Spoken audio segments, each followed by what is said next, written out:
I'm Lauren with Pack Hacker, and today we're going to be taking a detailed look at the SealLine e-case, which I've been testing for the last month. Let's dive in.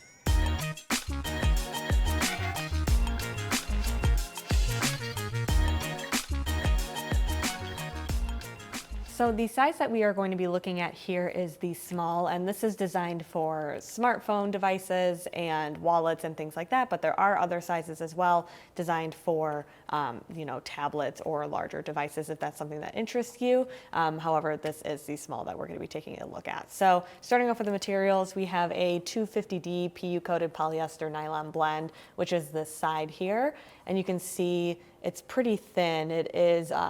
It's PVC free and it's RF welded on these seams here. So it is designed to be submersible. So this is IPX7 rated, which means that it could be submerged for 30 minutes up to a meter. And then this here is a urethane film so that you can use and see your device through this film here. So in terms of design, it is pretty similar to other, device cases that you're going to be using to protect your phone in the water, but there are a few couple quirks with it as well. So looking up at the top here, we have the Seal Lock zipper, and that's what they call this sort of zippered area that creates a decent lock to create that IPX7 rating. And so essentially all you need to do is to just sort of pinch it together and then you have a nice lock there. But what I did find is that when this is submerged in water and when you take it out and you want to open it again, because you do have this gap here, it's technically fully sealed. But you can see, there's like a little bit of a lip. When you go to open this, there's going to be water right up in this top area, and then that has the potential to drip down. Or when you stick your hand in there to grab your device out, then you can get your hands a little wet too. So it seems a little bit counterintuitive, seeing as this is designed to keep your device dry, that it's going to be collecting water there a little bit, so that when you take your device out, it can still get a little bit wet. Granted, a lot of the things you're going to be putting in here, it's not a huge deal if it gets a little bit of water on it, but just something to keep in mind. And so another thing to take a look at is this material here. And while it is a fairly quick drying material, it does hold on to water. And so when this is submerged, when you take it out, you're going to feel that sort of like dampness. It dries fairly quickly. I would say within like 10 minutes, it was mostly dry, but it seems, again, to me a little bit counterintuitive to have something that's designed to be submersible and then to pull it out and have it still be a little wet. So that was a little bit interesting as well. And then on these corners, you have little hooks, or I guess openings where you could attach a hook if you wanted to attach it to your bag or something like that. These do feel a little bit on the flimsy side. They're fairly strong just by the nature of the fact that they're like RF welded, but in general, you can see how thin that material is. There's not like a ton to it.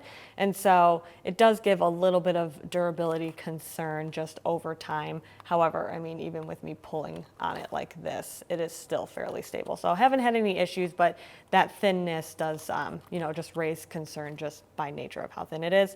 And then in addition to that, there are a few threads that are coming loose along the outside. It's kind of hard to see because it's that bright green. I'm gonna try and bring it up a little bit closer. You can see it's like fraying just barely a little bit. Trying to get it to autofocus there. Yeah, there it is. So you can kind of see it.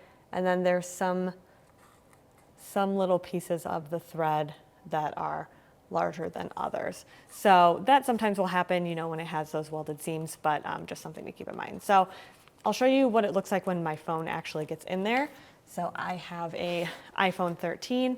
And so what I prefer to do is to have it so that my camera is facing on this side, because you have this giant logo here. It is reflective, so it makes it a little bit easier to see your device, if it was dark, but this back side is completely clear. And that's where you're gonna wanna hold your phone, because then you can see your entire screen. If you put your phone in this way, you're gonna be blocking that entire bottom corner. I guess not entire bottom corner, but just enough to be annoying. So taking a look at how to slide this in here, I'll show you with this case on because it is a little bit tight. This case in general is fairly thin, so just to give you an idea, kind of slide it in sideways, and then you can just kind of barely get it in. And so I found that I really needed to take my case off in order to make it the most convenient, which seems to be less convenient if you want to have that extra protection, then you're going to probably want to keep your phone case on as well. I can't imagine it's going to be the easiest to take it off every single time. So I could get it in there, seal it up nice and tight, and then it still works great. I can turn on my phone screen, everything works like normal.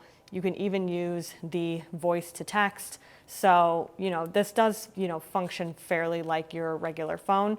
When you go to take a photo, obviously this has a little bit of a gap, and I did see a little bit of a film that developed on whatever photo I was taking. It wasn't anything that was too cloudy, but it was noticeable once I was looking for it. So kind of something to keep in mind as well. And then if this inside bit gets dirty, you're gonna wanna wash that out. It's fairly easy to clean, but something to keep in mind. And then if I were to just take this out, same sort of process, sort of at an angle at the bottom. And then I'll take my case off here to show you what it looks like when you put it in without the case. You have significantly more room to work with. So that gap is going to be a lot larger on this side. And this is to kind of show you that's how much of the screen you would be missing when you have it in like that. So one thing I did notice is that it was a little bit difficult to get to my lock button and adjusting, the volume buttons as well. So I didn't really find that there was like a super convenient spot to leave my phone in here in order to get to those buttons. I just sort of had to shift things around as I needed. And then, once I would take it out, obviously everything was fine and a little bit easier to access. But in general, it gets a little bit sticky trying to get something out of a something with this kind of urethane coating. It's smooth, but it's still going to stick to your screen. And so getting it in and out is a little bit of a struggle, but once it's in there, it still functions fairly well. And then you can see on the bottom here, there are some additional little pads to add a little bit of protection against your device. So when you're setting it down, then it is pretty safe and protected. So I would say in general, in terms of water protection, if you are going to be going and doing something where you want to make sure that your device is safe, then this is really great for that. It functions really well. The biggest issue that I had with it is that the outside material does collect and hold onto water. And then the inside bit here also does the same. And the water kind of collects in there so that when you open it up, it can get inside the actual pouch itself. So there you have it, the SealLine e-case. Thanks for keeping it here at Pack Hacker, your guide to smarter travel, and we'll see you in the next one.